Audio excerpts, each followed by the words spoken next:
놀라운 일이 벌어졌습니다. 바로 체코에서 방송된 한국에 관한 방송인데요. 체코 시민들은 청계천을 보고 큰 충격을 받았다고 합니다. 무슨 사연인지 시작하겠습니다. 안녕하세요. 저는 마렉 노박입니다. 체코 프라하 환경공학 연구소의 수생태학 책임 연구원으로 일하고 있습니다. 도시 하천 복원을 주제로 15년간 연구를 진행해 왔어요. 내가 자란 불타바 강은 더 이상 강이 아니라고 생각합니다. 프라하에서 도시 하천을 주제로 일하면서 저는 늘 같은 한계에 부딪혔어요.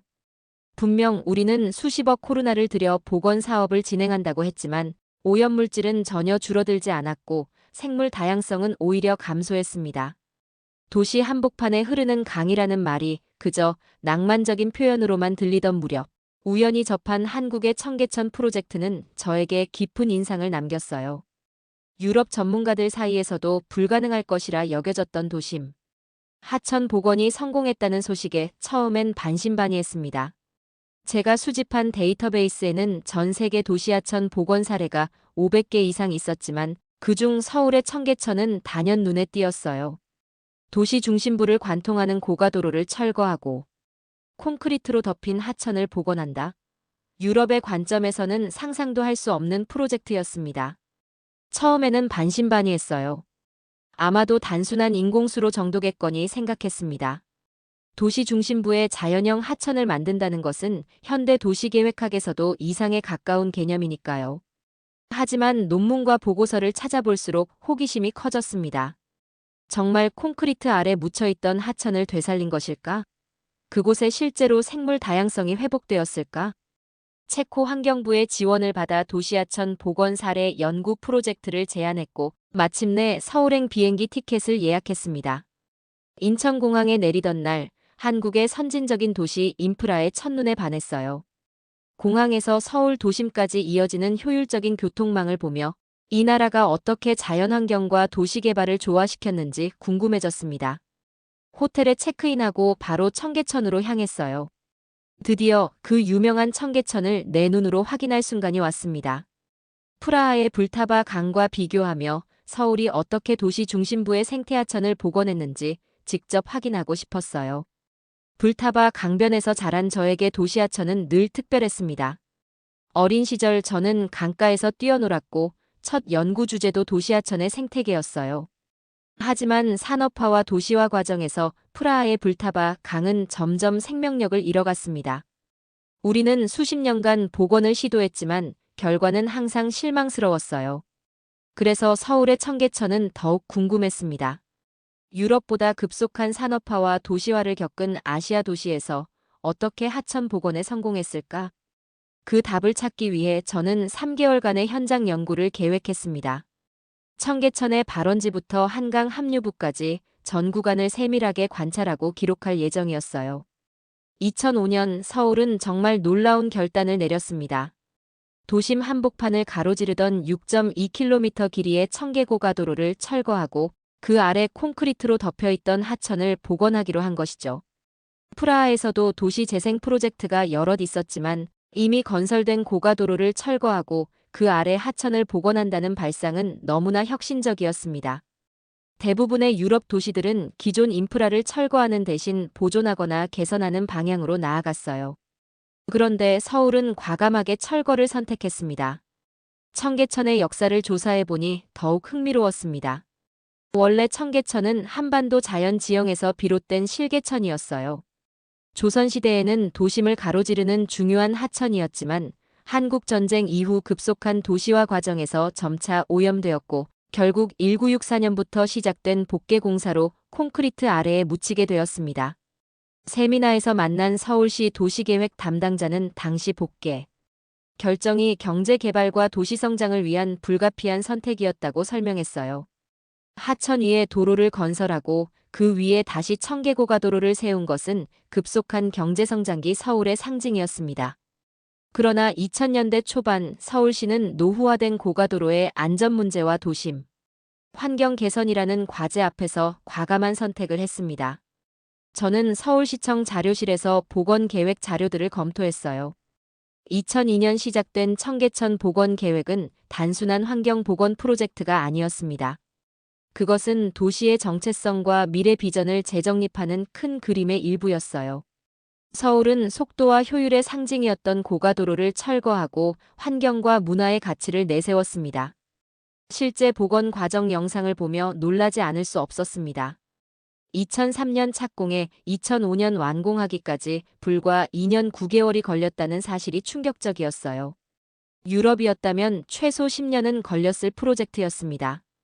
사진과 영상 자료를 통해 보니 60만 톤 이상의 폐기물을 처리하고 9,850m의 하천을 새롭게 조성했습니다. 현장 답사를 통해 저는 청계천 복원이 단순히 하천을 되살리는 차원을 넘어섰다는 것을 깨달았어요. 그것은 서울이라는 도시가 자신의 과거 결정을 되돌아보고 더 나은 미래를 위해 과감히 변화하겠다는 의지의 표현이었습니다. 고가도로는 분명 당시 필요했던 인프라였지만 시대가 변하면서 그 필요성과 가치도 달라졌습니다. 서울시 도시재생팀과의 인터뷰에서 저는 흥미로운 사실을 알게 되었어요. 청계천 복원에는 도시 생태, 수자원 관리, 역사 문화 보존, 경제 활성화 등 다양한 분야의 전문가 800명 이상이 참여했다고 합니다. 그리고 무엇보다 놀라웠던 것은 이렇게 큰 프로젝트가 경제적 타당성만으로 결정된 것이 아니라 시민들의 지지와 참여로 이루어졌다는 점입니다. 청계천 복원 당시 서울은 세계 어느 도시보다 혁신적인 결정을 내렸습니다. 콘크리트와 아스팔트로 도배된 도심에 자연의 숨결을 되찾아주는 시도는 실로 용기 있는 선택이었어요. 유럽의 많은 도시들이 친환경 도시를 표방하면서도 실질적인 변화를 주저하는 동안 서울은 행동으로 보여주었습니다. 고가도로가 있던 그 자리에 이제는 맑은 물이 흐르고 시민들이 쉬어가는 공간이 만들어졌습니다. 철거와 복원의 과정은 분명 쉽지 않았을 테지만 그 결과는 서울의 새로운 명소, 새로운 정체성이 되었어요. 아침 일찍 서울 동북쪽 청계천 발원지라 불리는 수표교 상류 지역으로 향했습니다. 지하철을 타고 종로 3가에서 내려 도보로 이동했는데 도심 한복판임에도 불구하고 맑은 물소리가 들리기 시작했어요. 처음에는 인공적인 소음인 줄 알았지만 가까이 다가갈수록 그것이 실제 물소리라는 것을 깨달았습니다. 청계천 발원지에 도착하자마자 저는 잠시 말을 잃었어요. 도시의 번잡함 속에서 이토록 맑은 하천이 흐르고 있다니 믿기 어려웠습니다. 물은 놀랍도록 투명했어요. 바닥의 조약돌까지 선명하게 보일 정도였습니다. 프라하의 불타바 강과 비교하니 그 차이가 확연했어요. 우리 강은 언제나 흙탕물 같은 갈색빛인데 이곳의 물은 맑고 투명했습니다. 발원지 주변으로는 다양한 연령대의 시민들이 모여 있었어요. 아이들은 물가에서 뛰놀고 어르신들은 벤치에 앉아 담소를 나누고 계셨습니다. 도심 속 작은 오아시스 같았어요. 특히 인상적이었던 것은 세대 간 공존이었습니다. 유럽의 많은 공공장소들이 특정 연령층에 치우친 반면 이곳은 모든 세대가 함께 즐기는 공간이었어요. 워터스코프를 꺼내 물속을 들여다보니 놀라운 광경이 펼쳐졌습니다. 작은 피라미드대가 물살을 가르며 움직이고 있었어요. 조금 더 자세히 보니 참깨도 돌밑을 기어다니고 있었습니다. 도시 중심부에서 이런 생물 다양성을 발견하리라고는 상상도 못했어요. 물론 청계천이 완전한 자연 하천은 아닙니다. 서울시 수자원 관리팀과의 인터뷰에서 알게 된 바로는 청계천은 하루 평균 10만 톤의 물을 인공적으로 공급받고 있었어요. 그중 7만 톤은 한강 물을 정수해 공급하고 나머지 3만 톤은 지하철 역사에서 발생하는 지하수를 활용한다고 합니다. 인공적인 유량 관리 시스템이긴 하지만 그 생태계의 완성도는 정말 놀라웠습니다. 생태학자의 관점에서 볼 때 이 정도면 우리 체코의 지방하천보다 생태계가 낫다고 자신있게 말할 수 있어요.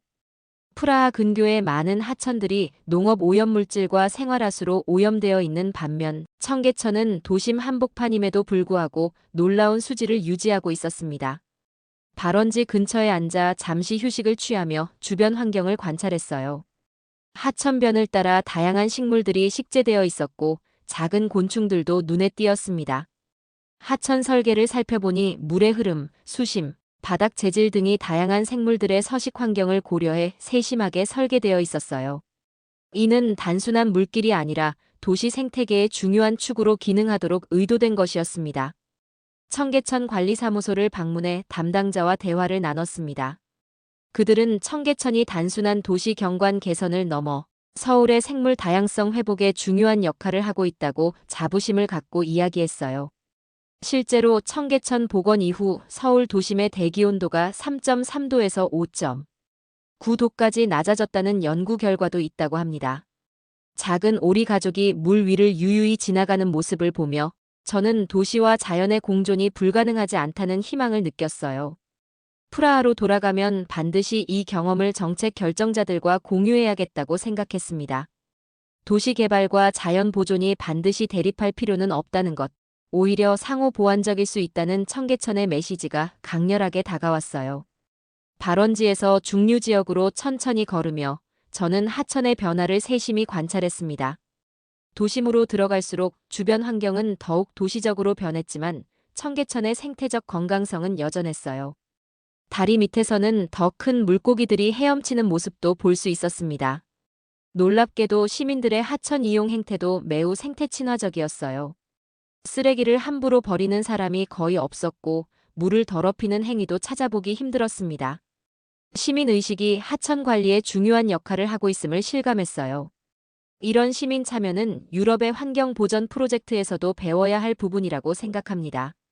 다음 날은 청계천 중류 지역을 더 자세히 답사할 계획을 세웠습니다.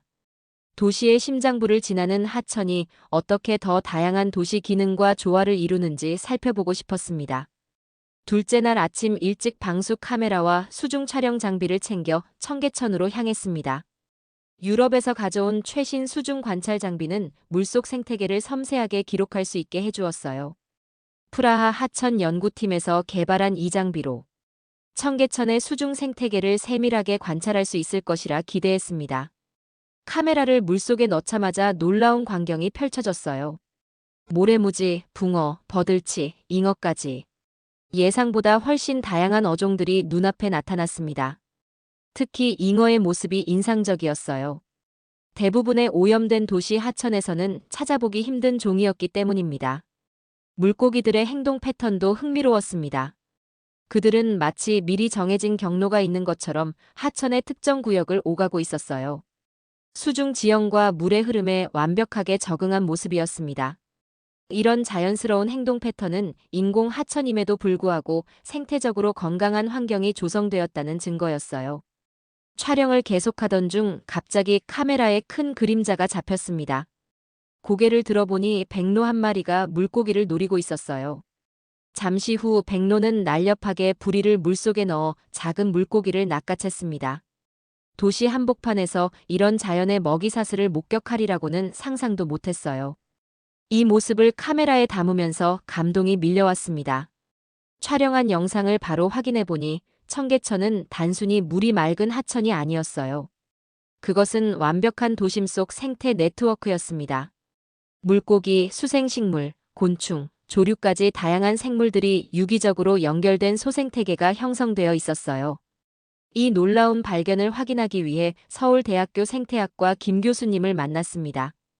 그는 제가 촬영한 영상을 보더니 미소를 지었어요. 그의 설명에 따르면 청계천에는 현재 25종 이상의 담수어종이 서식하고 있다고 합니다. 이는 10년 전 복원 당시 목표했던 수치를 훨씬 뛰어넘는 결과였습니다. 김 교수님은 청계천의 생태적 성공 요인을 세 가지로 설명해 주었어요. 첫째, 다양한 수심과 하상 구조로 여러 종류의 생물에게 적합한 서식지를 제공했다는 점. 둘째, 수질 관리를 위한 지속적인 모니터링 시스템을 갖추고 있다는 점. 셋째, 시민들의 자발적인 하천 보호 활동이 활발하다는 점이었습니다. 특히 인상적이었던 것은 어류 이동 통로의 설치였어요. 청계천 곳곳에는 물고기들이 상류와 하류를 자유롭게 오갈 수 있도록 특별히 설계된 통로가 있었습니다. 이는 단절된 생태계가 아닌 연결된 생태 네트워크를 만들기 위한 세심한 배려였어요. 오후에는 시민 생태 모니터링 단체와 함께 청계천을 돌아보는 시간을 가졌습니다. 10년 넘게 청계천의 생태 변화를 기록해온 이 단체는 시민 과학의 좋은 사례였어요. 그들이 보여준 자료에 따르면 청계천의 생물 다양성은 해마다 증가하고 있었습니다. 특히 도심 인근의 새들이 청계천을 중심으로 생태 네트워크를 형성하고 있다는 연구 결과가 흥미로웠어요. 저녁 무렵 카메라에 담긴 영상들을 정리하며 청계천의 생태적 가치를 다시 한번 실감했습니다. 수백 장의 사진과 몇 시간의 영상 속에는 도시와 자연이 공존하는 아름다운 순간들이 담겨 있었어요. 특히 물 위로 뛰어오르는 물고기의 모습이나 수초 사이에서 움직이는 작은 수생 곤충들의 모습은 마치 자연 다큐멘터리를 보는 듯 했습니다. 이 모든 자료는 프라하로 돌아가 체코 환경부에 제출할 보고서의 중요한 증거가 될 것입니다.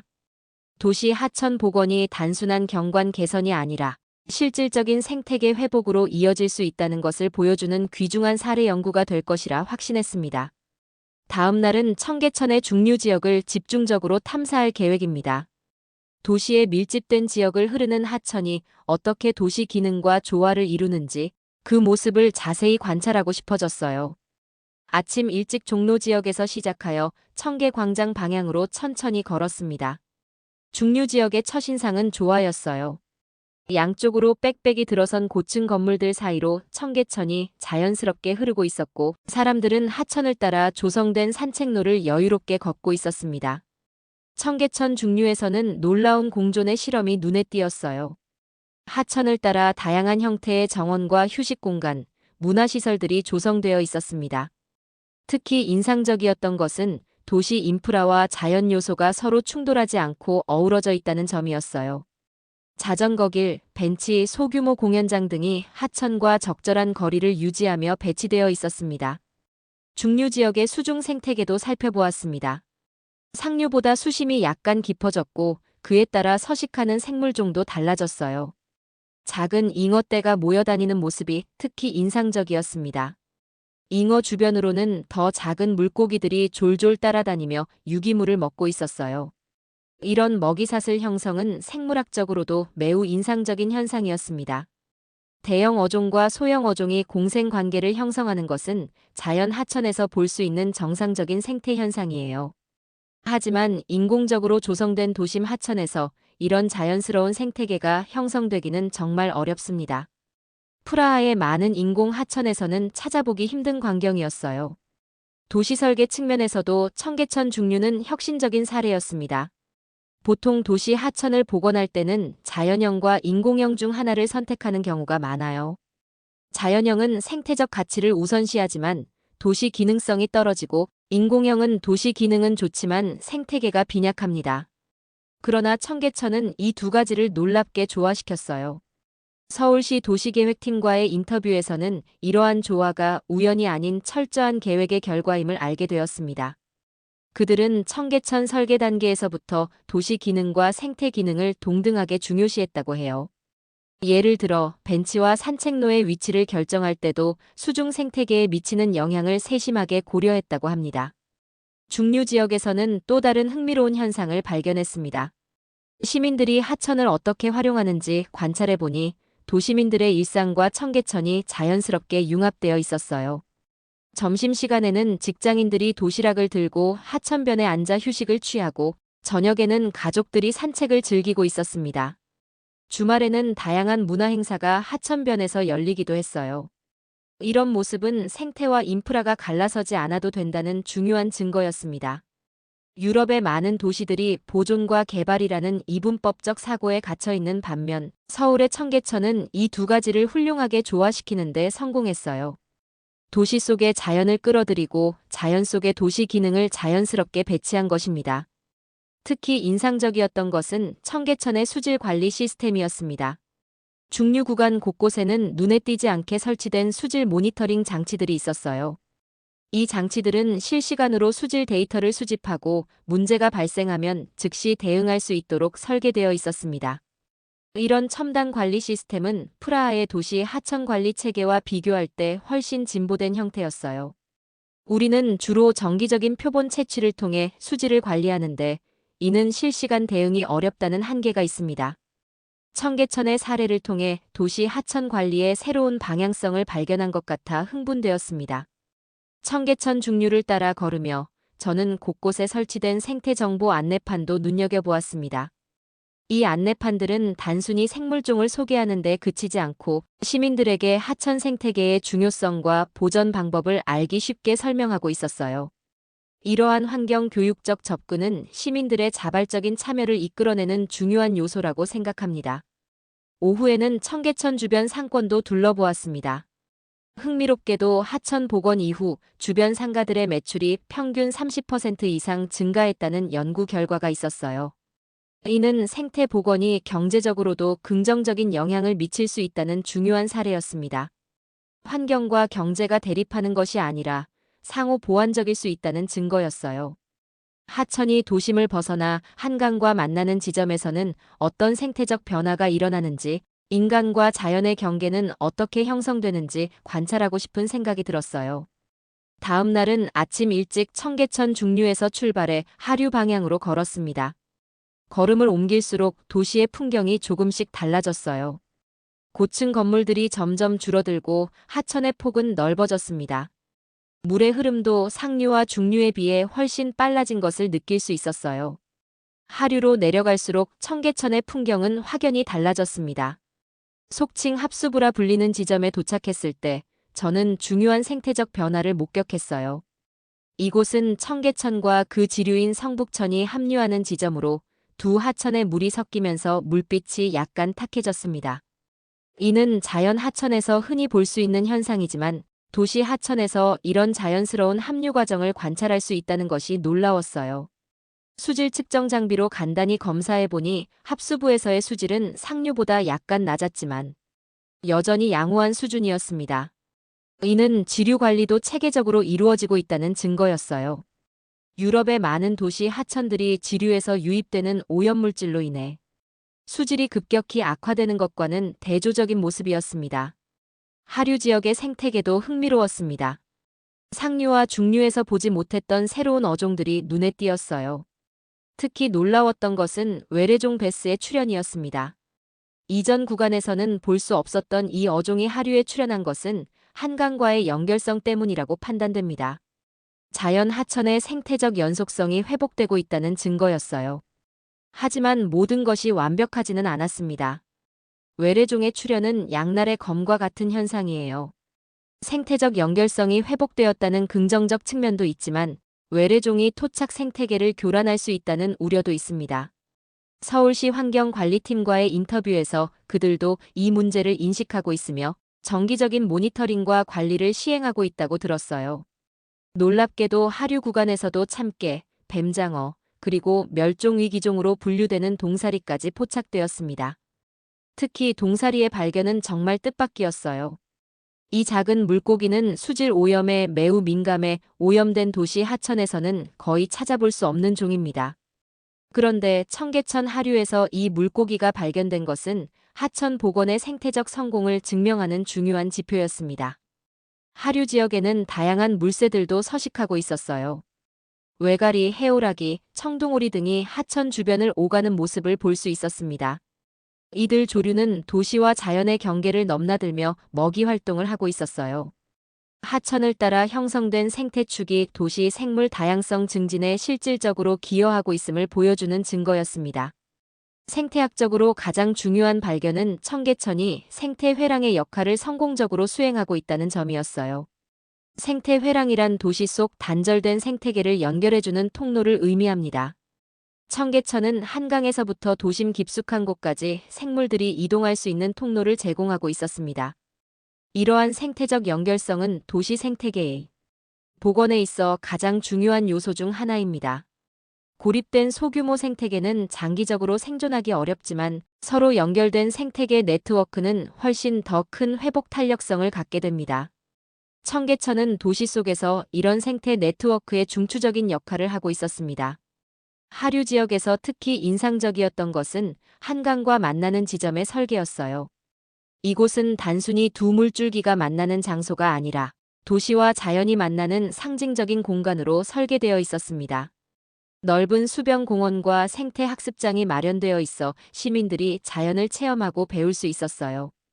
서울시 생태 전문가와의 대화에서 중요한 점을 배웠습니다.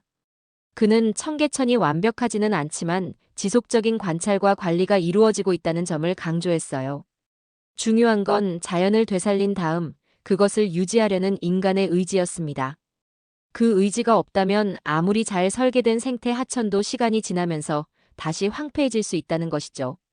하류 지역에서는 시민들의 하천 이용 행태도 달라졌습니다. 상류와 중류가 주로 문화 및 휴식 공간으로 활용된다면 하류는 좀 더 자연 체험과 교육의 장으로 기능하고 있었어요. 학생들이 선생님과 함께 수생생물을 관찰하거나 가족들이 자연 해설사의 안내를 들으며 하천을 둘러보는 모습을 볼 수 있었습니다. 해가 저물어갈 무렵 청계천과 한강이 만나는 지점에 앉아 지난 3일간의 여정을 돌아보았습니다.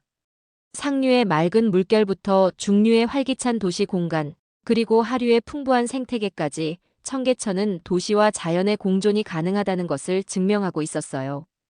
이 경험을 바탕으로 체코와 서울의 도시 하천 복원 사례를 비교 분석해보고 싶어졌어요.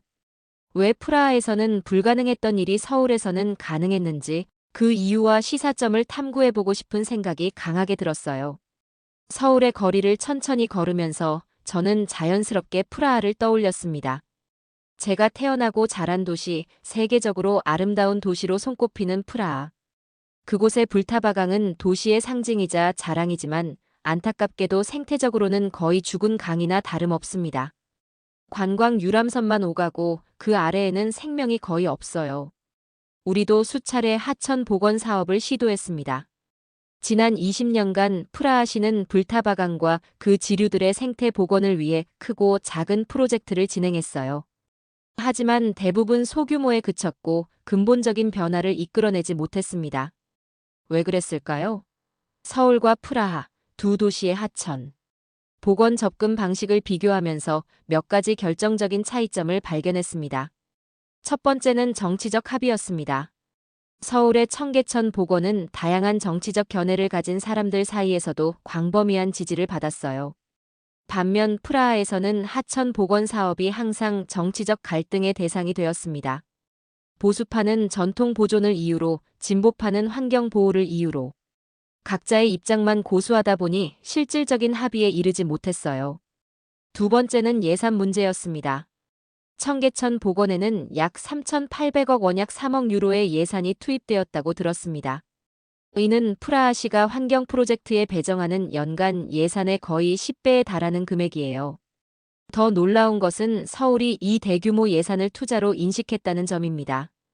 단기적 비용보다 장기적 가치를 우선시한 결정이었죠. 세 번째는 의사결정 구조의 차이였습니다. 서울은 청계천 복원을 위한 전담기구를 설립하고 하향식 의사결정 구조를 통해 신속하게 프로젝트를 진행했어요. 반면 체코에서는 모든 환경사업이 여러 단계의 관료제와 규제를 거쳐야 합니다. 하천 복원 하나를 위해 최소 15개 이상의 기관, 승인이 필요하다 보니 프로젝트가 지연되거나 축소되는 경우가 많았어요. 네 번째는 도시 철학의 차이였습니다.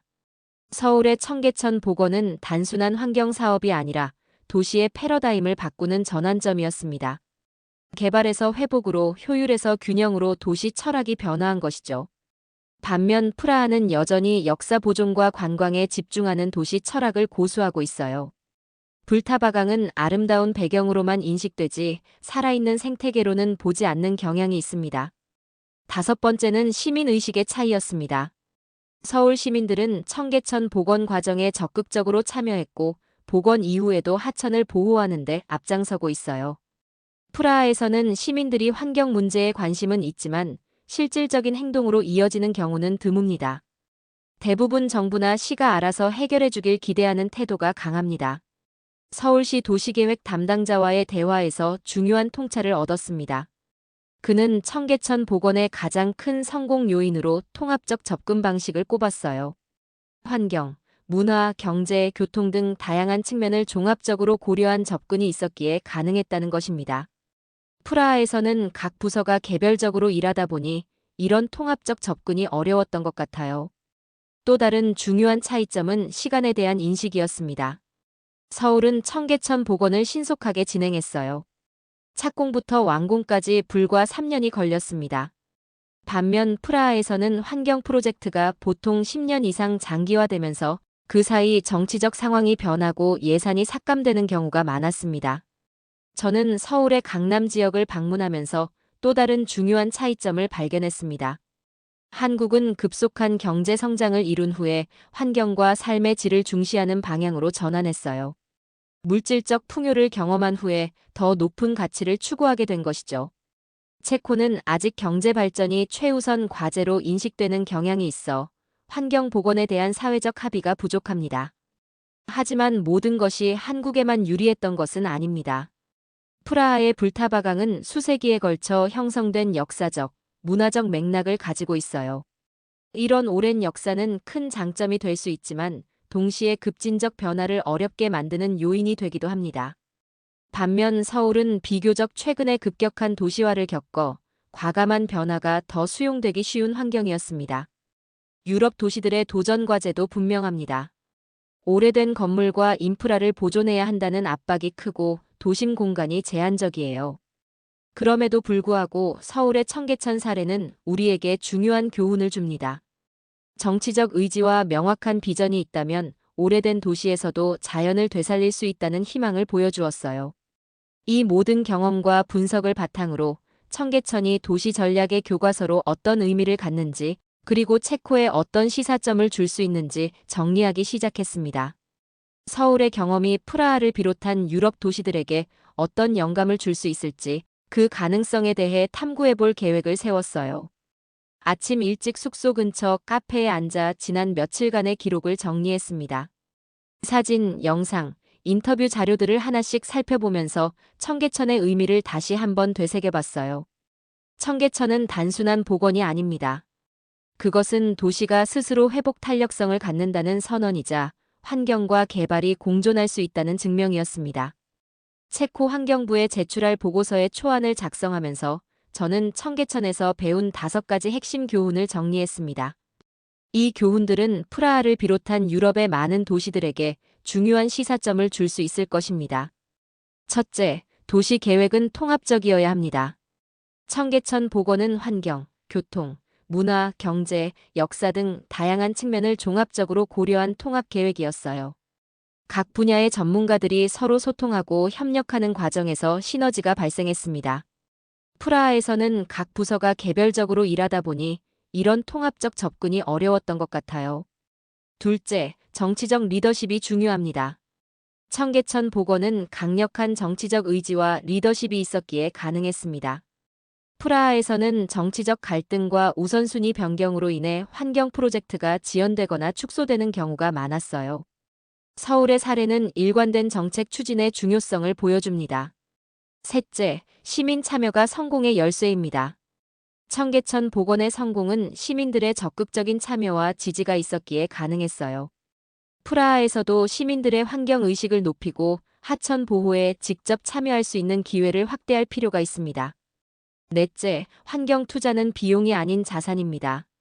청계천 복원에는 상당한 예산이 투입되었지만 그 결과 주변 지역의 부동산 가치 상승, 관광 수입 증가, 열섬 현상 완화 등 다양한 경제적, 환경적 효과가 발생했어요. 환경 프로젝트를 단순한 비용이 아닌 투자로 인식하는 관점의 전환이 필요합니다. 다섯째, 도시의 정체성을 재정립할 용기가 필요합니다. 서울은 속도와 효율의 상징이었던 고가도로를 철거하고 환경과 문화의 가치를 내세우는 과감한 결정을 내렸어요. 프라하도 관광도시라는 기존의 정체성에서 벗어나 생태도시로의 전환을 고민할 시점입니다. 이 5가지 교훈을 바탕으로 저는 체코 환경부에 프라하 도심 하천 복원 프로젝트를 제안할 계획입니다. 한국처럼 완벽한 조건은 아니더라도 최소한 사람과 자연이 공존할 수 있는 도심 설계는 가능하다는 증거가 필요합니다. 서울은 그 해답을 한가운데서 증명해주고 있었습니다. 오후에는 서울시 도시재생본부를 마지막으로 방문했습니다. 그들과의 대화에서 새로운 통찰을 얻었어요. 청계천 복원은 끝이 아닌 시작이었다는 것입니다. 서울은 이제 더 많은 도시 하천을 복원하고 녹지축을 확대하는 계획을 추진 중이라고 했습니다. 그린 인프라라는 개념으로 도시 전체를 재구성하고 있었어요. 이러한 지속적인 발전 의지는 매우 인상적이었습니다.